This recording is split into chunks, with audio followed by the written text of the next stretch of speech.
Hey everybody, talking about the Mississippi River. I gotta give you a rundown of practice and in the tournament. It was the best finish I had all year. I come in 12th. I was in like a three-way tie for 10th place, lost the tiebreaker. Had a little mechanical mishap on day 2 that kind of cost me a few ounces, but it was a great tournament. And I went into the Mississippi, I was gonna frog fish. That's all I was doing. That's what I've done every time I've went there.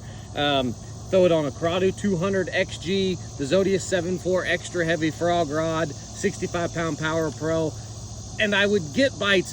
Nothing really stood out to me. We had 3 days of practice, and the first 2 days, I think I could have caught 11 or 12 pounds each day on the frog, but I never really found an area. The last day of practice, I found one area on a frog that I was pretty happy about. Figured I could get a lot of bites, and I had a couple 3+ pounders, and a 3-pounder on the Mississippi River is golden. So I was kind of all in until the very afternoon. It's still, this is a little Booyah pad crasher. I like it. It's a small frog. You can walk it. Also works good on mats and lily pads. And I caught some the first day on it. The second day we had a lot of storms, and it just didn't really produce. But the afternoon of the first day, I kind of got desperate because I thought the frog just wasn't the greatest thing ever. So I just took a drop shot. This is a 6-inch deception worm by X-Zone Morning Dawn. I alternated between 1/4 and 3-ounce sinkers. Right here, it's a twin power, Shimano twin power on an 842 Conquest. That's kind of been my little golden child as far as spinning rods go for years. I love this setup.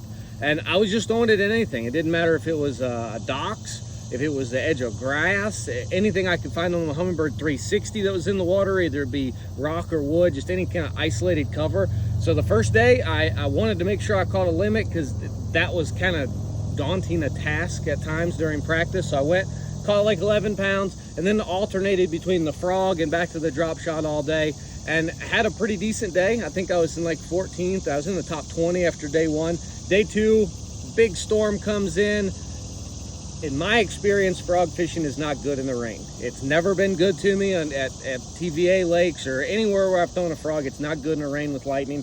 And I tried it. I figured out real quick this isn't working. So I just pretty much stuck to the drop shot most of the day. They was biting funny, lost a lot of fish, caught enough to make it.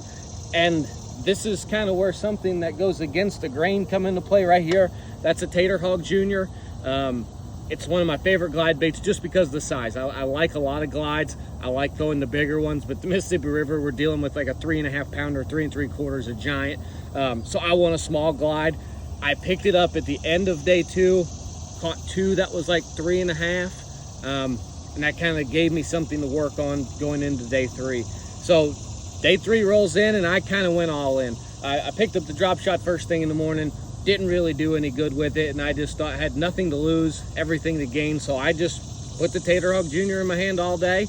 Ended up catching 4 on it. I did weigh 1 in on the drop shot the last day, but this thing kind of saved me. I like throwing glides, but I like throwing small ones. I feel like you can just get more bites, especially on tough places like the Mississippi. So that's kind of a rundown. I threw this on 20-pound P-line tactical on a 7.5 heavy Shimano Corrado rod. Then drop shot setup was 8-pound Super Slick V2 to 8-pound P-line tactical. And then on the frog, like I said, 65-pound braid Zodius frog rod, Corrado 200 XG. That just can't get some out. So that was the 3 rods I used.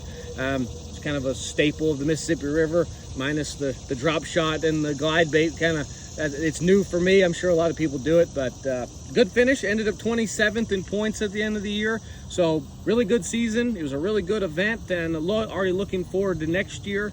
Gonna probably work on some forward-facing sonar skills in the off season, but I had a great tournament, and that's the update for the Mississippi River.